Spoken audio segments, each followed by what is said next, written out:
All right, no suspensions for Chris Long for smoking marijuana during his playing career, but he admitted on the Dan Patrick Show yesterday he smoked a lot. And this is no surprise. It's amazing to see the people who clutch the pearls and say, oh, it's horrible that Chris Long smoked marijuana. Look, a lot of guys smoke marijuana. And the way the testing system is set up, it's easy to beat the test. And Long made a great point yesterday. The point is this: you know when to stop smoking marijuana because the window on the annual one test only opens on April 20. You stop mid-March. The problem is, what do you do from mid-March to the end of April to deal with your pain, to deal with any other issues that marijuana helps you with? You end up taking prescription drugs. You end up drinking. You end up doing things other than smoking marijuana that may be less safe for you overall, big picture, long term, than smoking marijuana. So his ultimate point is the NFL does need to change this. And I admire him for having the courage to admit it. Yeah. Because there's always going to be that cluster of knuckleheads out there that want to shake their finger at him without realizing the world has changed dramatically, folks. People smoke marijuana now. Oh, by the way, they always did, but now it's legal in far more places than it isn't, and the NFL is finally catching up. And I think we need more guys like Chris Long to come out and admit that they did it after their career ends. It's stupid to do it during your career, but I think more guys need to admit that they did it afterwards so people realize this is what guys do to deal with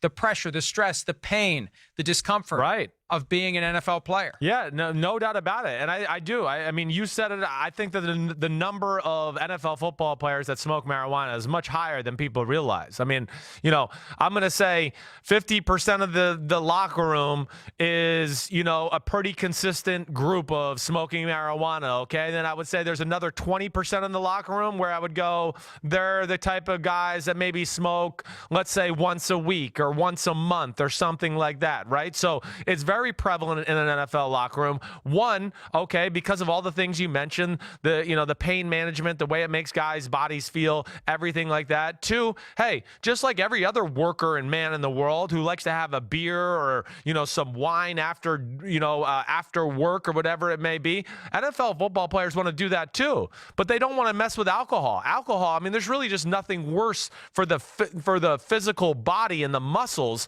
than alcohol. So players, to maybe relax or get that buzz at the end of a day or whatever it may be, they would rather smoke weed than drink liquor to where they go, oh, I had a few drinks, and then you pull a muscle the next day because you're dehydrated or whatever it may be from that liquor. So again, I think it is great by Chris Long. And in the millennial culture, as you know, Mike, right now, popping pills is a thing. I mean, it's a huge thing in our country. And, to me, this would be another way to kind of get some of those younger millennial guys, because I know in the NFL, some of the younger guys are still pill poppers. That's what they did in college, and because it was the cool things to do, the uppers, the downers, whatever it may be.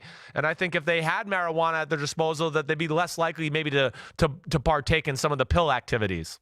The best news of the week that the NFL is allowing a study to proceed and allowing the doctors to decide whether or not marijuana should be used as pain management. The biggest step away from removing this from collective bargaining, and we want to get something in return from the union before we take away the marijuana prohibition. If it's the right thing to do, it's the right thing to do. And at a minimum, it's the right thing to do to start this process. Hopefully, they conclude the process with marijuana being something players can use for pain management. What's that smile? I sneezed. I didn't know if you saw me. God bless you. Thank you. It's okay to sneeze. Here's the thing. We did the airing of grievances earlier. Let me just say this generally. When you have to sneeze. Don't do that thing where you hold the sneeze in. You can literally cause a cerebral hemorrhage by doing that. Sneeze. Okay. When you have to sneeze. Hi, I'm Mike Tirico, and thanks for watching.